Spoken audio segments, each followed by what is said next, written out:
veterans healthcare for just a minute and talk about one of the big voids, one of the big holes we see in the system.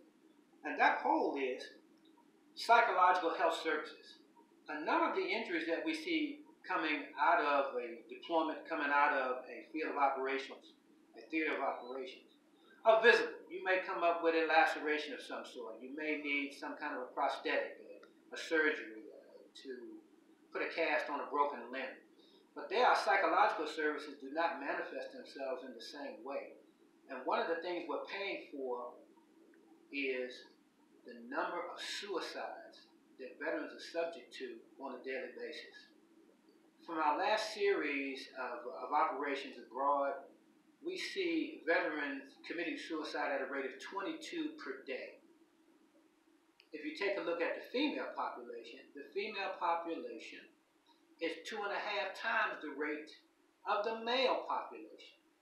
If you look at the shooting that took place in South Texas, just south of San Antonio, that was an Air Force veteran who had some psychological problems that were not turned into a report going to the Federal Bureau of Investigation background check. This person was able to turn around, get a rifle, and now we have 26 new people in the cemetery.